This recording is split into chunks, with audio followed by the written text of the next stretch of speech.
Queridos, boa noite a todos, sejam todos bem-vindos à casa do Senhor nessa noite. Estamos reunidos aqui para celebrar o nome do nosso Deus, que é digno de toda honra, de toda glória e de todo louvor. Nós vamos meditar na palavra de Deus. Pegue a sua Bíblia, abra na carta aos Romanos, capítulo 13. Romanos, capítulo 13, a partir do versículo 11. Nós vamos meditar sobre algumas palavras de exortação, de encorajamento do apóstolo Paulo neste texto tão rico, tão profundo, e que eu creio que vai nos abençoar nessa noite. Romanos 13, dos versos 11 ao 14. Eu queria, antes de pregar, falar da minha gratidão pelo carinho, pelo respeito da igreja, pela minha vida, pela minha casa, pela minha família. Me sinto muito honrado pelo convite que nos foi feito para assumir a vice-presidência da igreja. É uma responsabilidade e uma missão muito grande. Eu sei o que isso significa, mas eu conto com a oração da igreja, a oração dos irmãos, para tamanha responsabilidade. Quero dizer da minha alegria e declarar que a Deus seja a glória para sempre. Glória ao Senhor.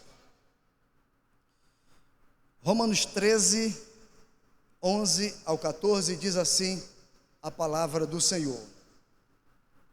E digo isto a vós outros, que conheceis o tempo, já é hora de vos despertardes do sono, porque a nossa salvação está agora mais perto do que quando no princípio cremos.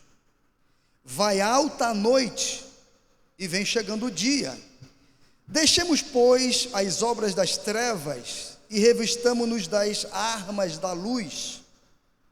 Andemos dignamente, como em pleno dia, não em orgias e bebedices, não em impudicícia e dissoluções, não em contendas e ciúmes, mas revestivos do Senhor Jesus Cristo, e nada disponhais para a carne, para a atitude humana, para a nossa natureza, no tocante às suas concupiscências ou as tendências naturais da nossa humanidade.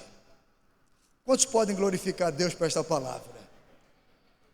Esse texto é interessante. Eu estava lendo esta semana e, se você perceber bem, aqui existe uma questão muito importante. Algo no aspecto que Paulo escreve no sentido do que nós devemos fazer, e também o lado negativo daquilo que nós não podemos fazer. O que nós podemos fazer é aquilo que tem relação com a nossa vida com Deus.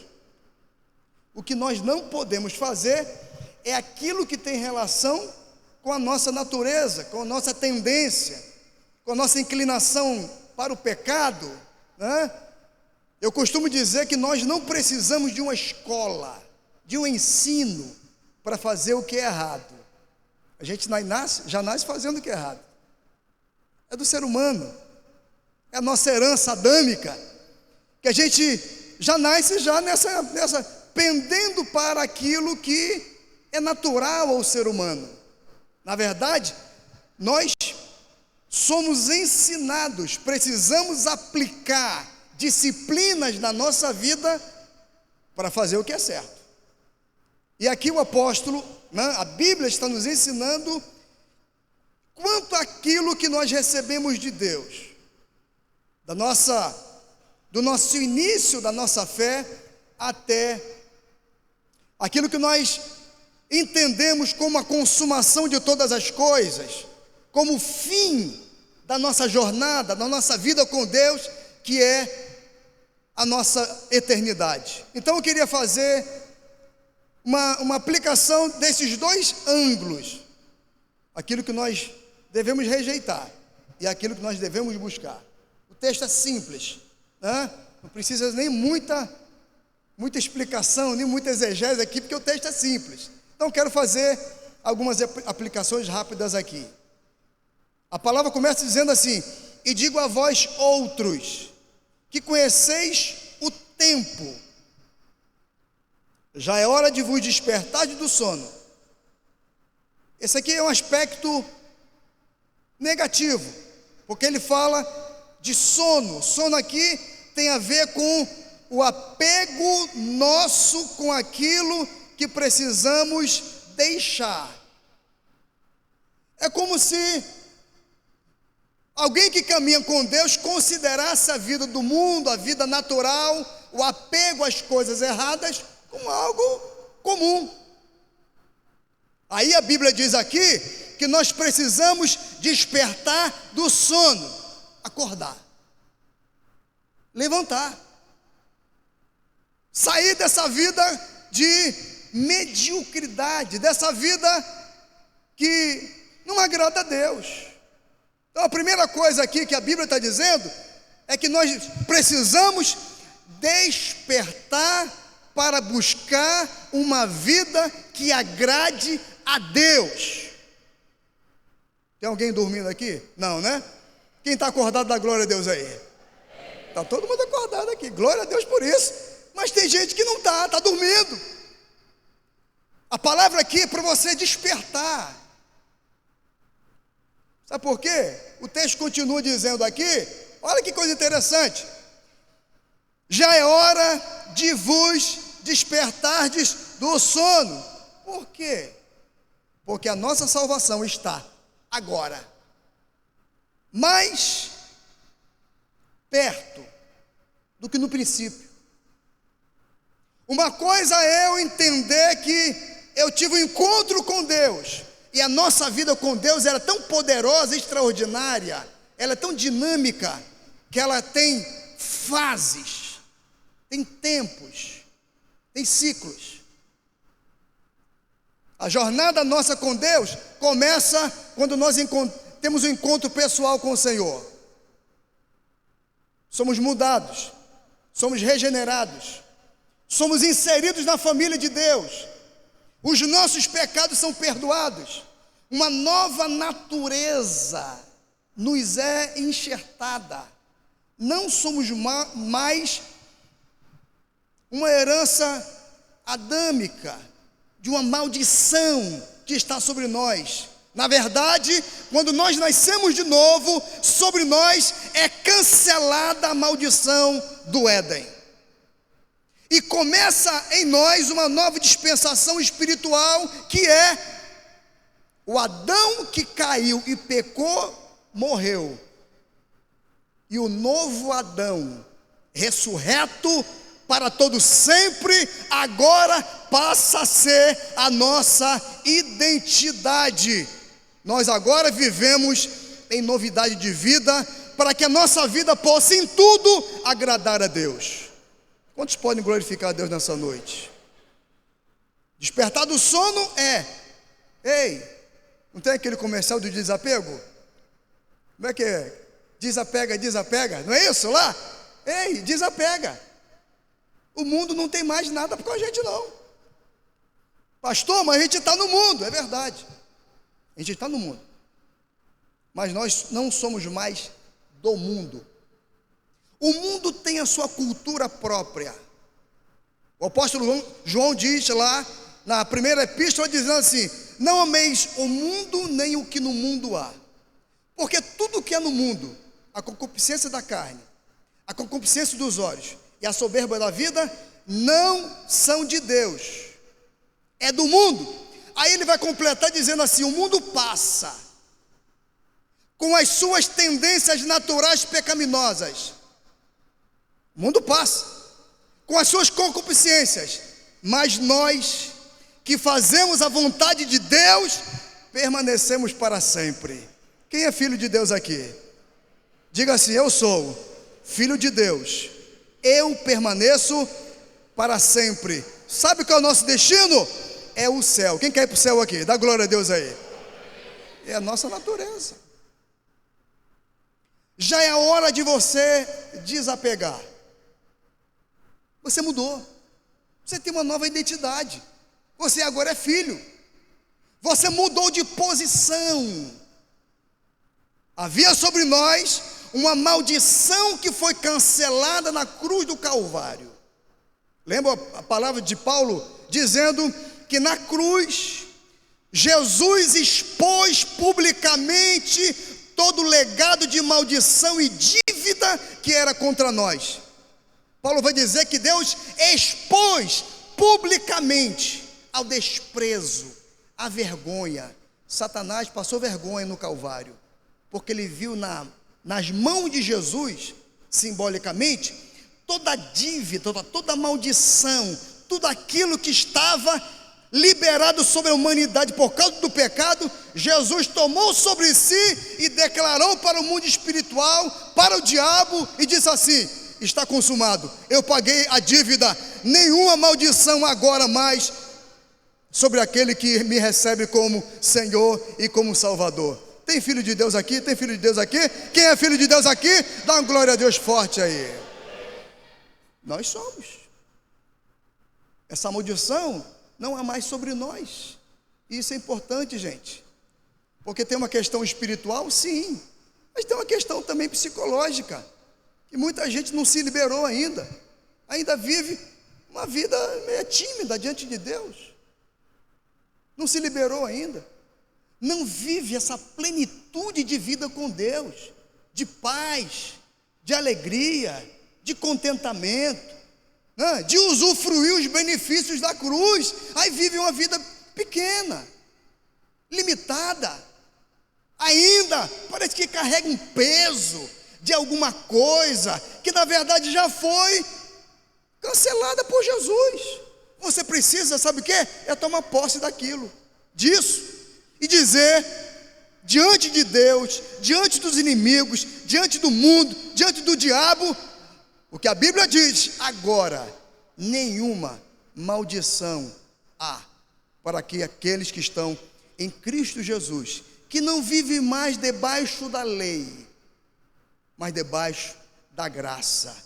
Eu quero tributar a Deus todo louvor, toda honra e toda glória, porque nós desfrutamos dos benefícios da cruz do Calvário sobre a nossa vida, sobre a igreja, sobre esse mundo, na presença de Deus. Você pode glorificar a Deus mais uma vez?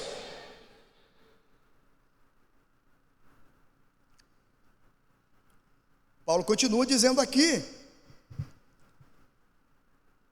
a nossa salvação está agora mais perto do que no princípio cremos. Estamos num processo, estamos diante de Deus, em direção à consumação de todas as coisas. Aí o 12 ele vai dizer: vai alta noite e vem chegando o dia, deixemos pois as obras das trevas. Olha o aspecto negativo aqui. Vai alta noite, deixamos pois as obras das trevas. Ele continua dando essa ênfase naquilo que nós não precisamos fazer, não podemos fazer, já não tem mais relação conosco. Aí ele vai dizer: revistamo-nos das armas da luz. Vai alta noite. Noite aqui fala sobre uma metáfora, uma figura de linguagem para dizer de coisas que cega a nossa vida no sentido de entender as coisas de Deus, ter discernimento. A Bíblia vai dizer que o Deus deste século, quem é o Deus desse século? Quem é o Deus desse século? Quem é o Deus desse século? É o diabo. 2 Coríntios 4:4. O Deus desse século, o diabo, cauterizou a mente do ser humano, cegou o entendimento. Para quê? Para que você não entenda, não enxergue, não tenha discernimento da verdade revelada de Deus. A noite aqui É isso. O impedimento que muitas vezes alguns têm para entender as coisas de Deus. Se você não entender as coisas de Deus, você vai ter dificuldade de saber a vontade de Deus. Como se descobre a vontade de Deus? Saindo da noite e vivendo do dia. Saindo desse ambiente de ignorância espiritual e conhecendo a verdade. A Bíblia diz: conhecereis a verdade, e a verdade vos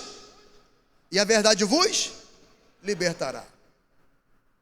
Deixar a noite é sair de um tempo de obscuridade, de cegueira, de impedimento para enxergar e entender a vontade de Deus. Para você entender a vontade de Deus, você precisa conhecer esse Deus que manifesta a sua vontade na nossa vida quando nós nos relacionamos com Ele. É impossível, você não tem como saber a vontade de Deus se você não caminha com Ele. Saia da noite, venha para o dia. Tire da sua mente tudo aquilo que pode impedir, atrapalhar você enxergar a verdade, enxergar a luz, enxergar a vontade de Deus. Eu vou repetir a palavra de Paulo no capítulo 12. Ele vai dizer que só é possível conhecer a Deus e a sua vontade se nós renovarmos a nossa mente para que vivamos uma vida transformada. Gosto sempre de falar isso, que nós às vezes damos uma ênfase numa vida transformada e esquecemos que só é possível termos uma vida transformada se nós tivermos uma mente renovada.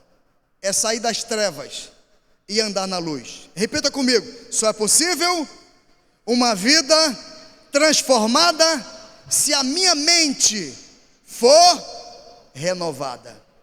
É sair da luz e vir para o dia. O que é que você precisa entender da sua vida quanto à questão de Deus, a sua vontade para a sua vida? Talvez um tempo que você esteja vivendo hoje, que você precisa saber a vontade de Deus.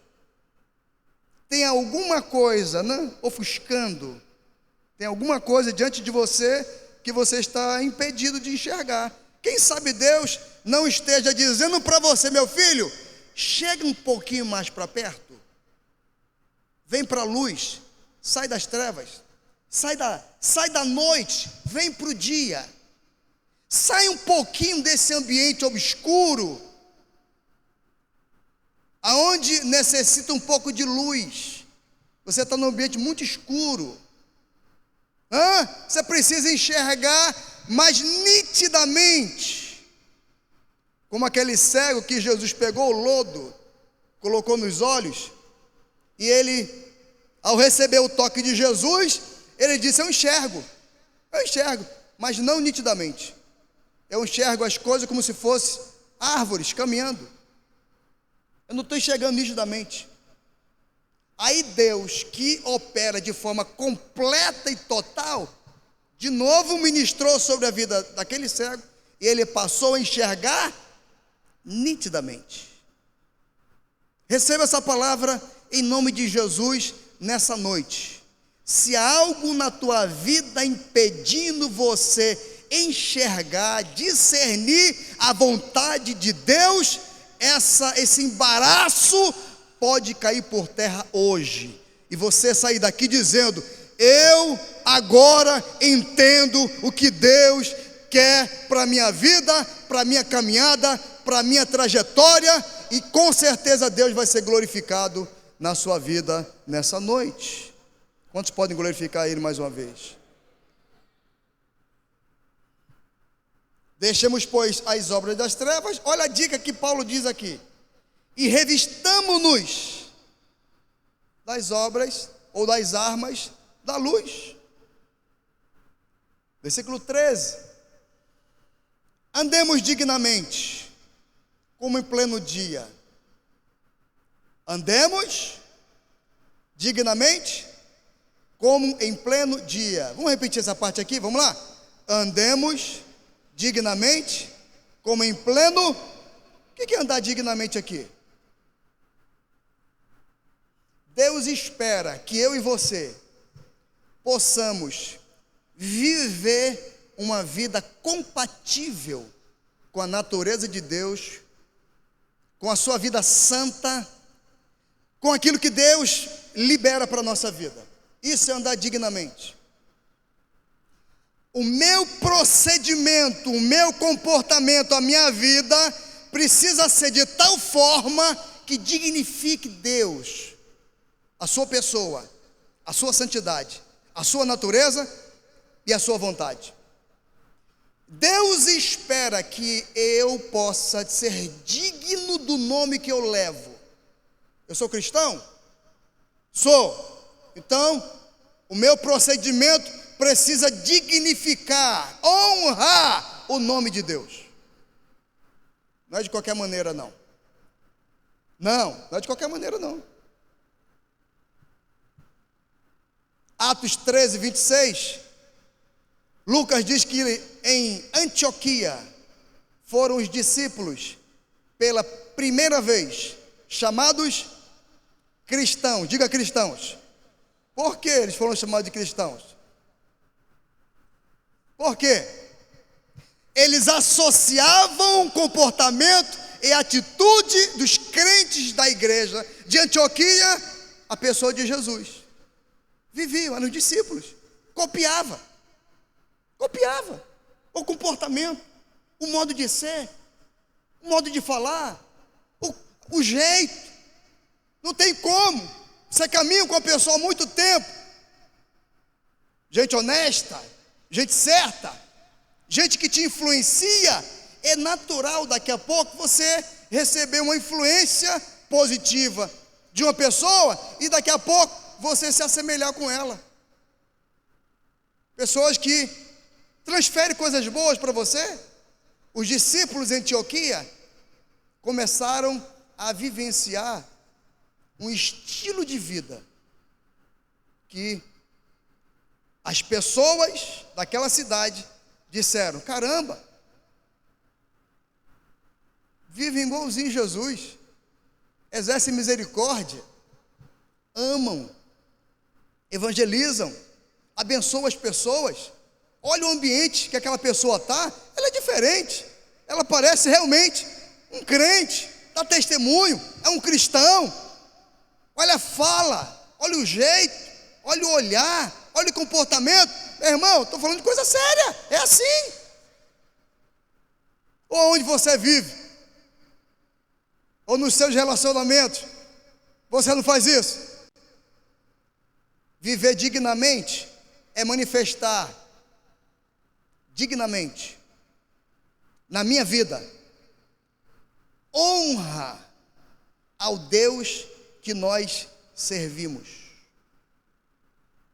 Contrário também à verdade. Quando nós andamos indignamente, nós não honramos o nome de Deus. Sim.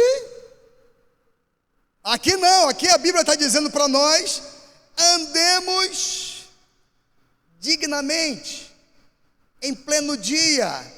Por que em pleno dia?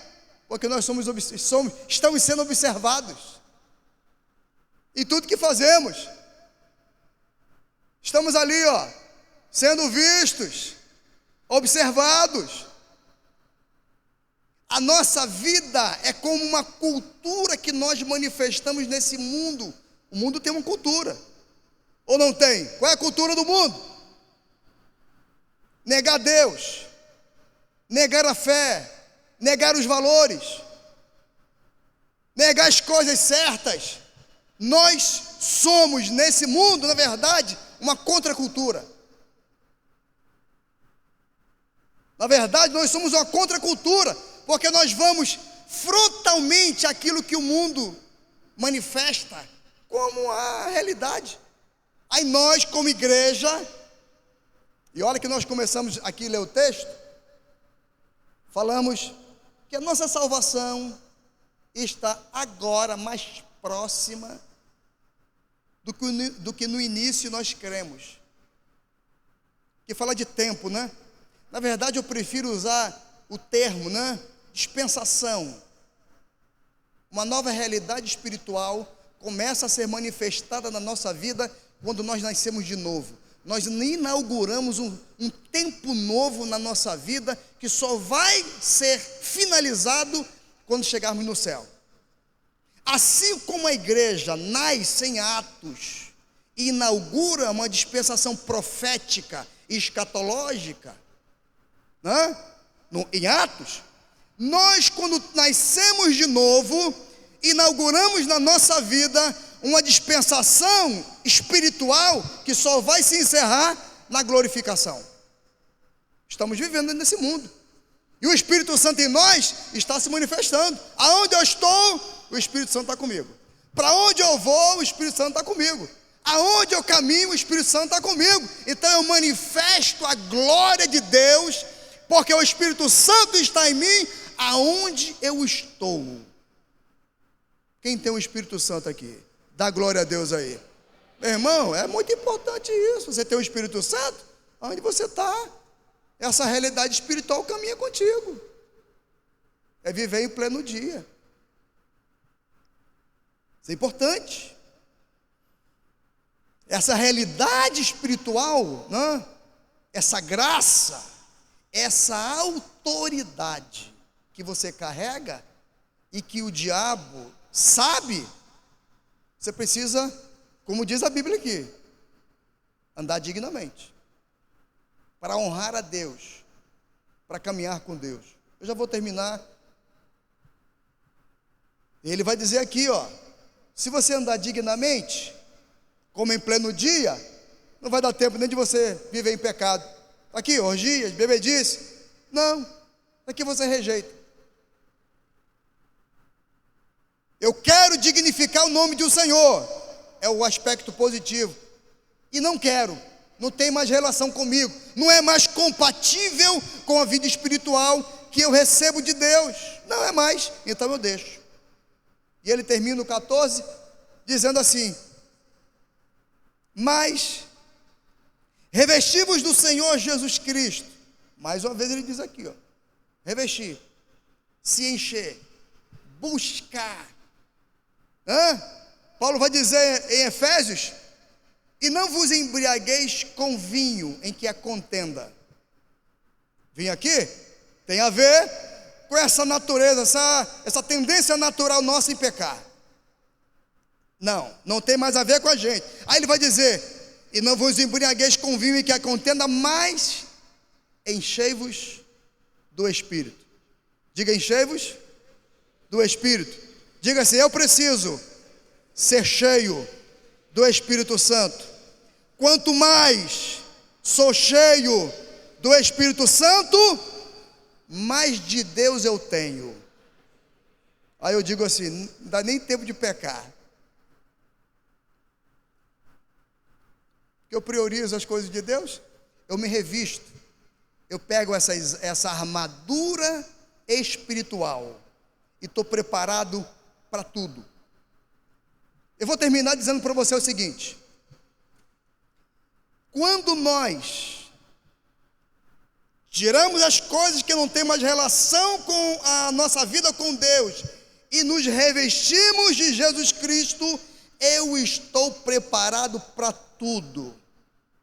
Para os desafios da vida, para os embates da vida, para as lutas da vida. Deus nos capacita para viver uma vida poderosa na sua presença. Aí você vai dizer: mas pastor, tem luta que a luta é grande. É verdade. Deus vai te capacitar para você estar revestido de Jesus Cristo, para vencer as lutas da vida, as guerras da vida, e Ele ser glorificado na sua vida. Você não vai ter desculpa. Você vai estar preparado. Você está revestido? Você já recebeu autoridade? Você já recebeu poder? Então você pode dizer: eu estou pronto. Para o que vier contra mim, eu estou pronto. Eu estou já forjado. eu estou já preparado para enfrentar as adversidades da vida até o final. A nossa vida, como nós lemos, tem um começo. A nossa salvação está agora mais próxima que no começo da nossa crença. Fala de um tempo, fala de uma dispensação, fala de uma realidade espiritual que teve início, só que ficou para trás. Eu não estou mais lá atrás, eu já estou aqui, ó. Eu estou prosseguindo. Prossigamos e conheçamos em conhecer o Senhor. Conheçamos e prossigamos em conhecer o Senhor. Conheçamos e prossigamos em conhecer ao Senhor até a manifestação de todas as coisas. Eu vou terminar dizendo a palavra do apóstolo João, capítulo 3, versículo 2, ele diz assim: amados, agora nós somos filhos de Deus, mas ainda não é manifestado o que havemos de ser. Mas quando ele se manifestar, seremos semelhantes a ele, porque assim como ele é, nós o seremos. Queridão, deixa eu falar uma coisa com você. Você já prosseguiu um bom tempo, um bom pedaço. Ei, alegra o teu coração com Deus nessa noite. Está chegando o nosso dia final. Eu quero encorajar você nessa noite. Ei, já caminhamos um tempo, estamos no processo, está terminando, daqui a pouco estaremos para sempre com Jesus no céu. Alegra o teu coração, anima a tua alma, se encoraja nessa noite, não viva reclamando da vida. Você já está, quem sabe, na metade do tempo, falta só um pouquinho, daqui a pouquinho acaba tudo, vamos para o céu. Mas enquanto não vamos, vamos servir a Deus aqui e viver dignamente. Uma vida que honre, que agrade, que tribute a Deus honra, glória e louvor. Ah, meu irmão, se eu fosse você, a partir de hoje, eu me esforçava com todas as minhas forças para viver uma vida digna que possa honrar o nome que nós carregamos. Honrar o nome. O mais importante nós temos Deus em nós. A nossa força a gente não consegue. Com a força do braço a gente não consegue. Ah, mas com a ajuda do Espírito Santo, tudo é possível. Com a ajuda do Espírito Santo, tudo é possível. E eu tenho uma boa notícia nessa noite. Ele vai te ajudar na sua caminhada. E você vai louvar a Deus, glorificar a Deus, honrar o nome daquele que vive e reina para todo sempre. Quando você recebe essa palavra nessa noite, você pode glorificar Ele, você pode exaltá-lo, você pode tributar Ele honra, glória e louvor nessa noite. Eu quero que você fique em pé, eu quero orar nesse momento por você.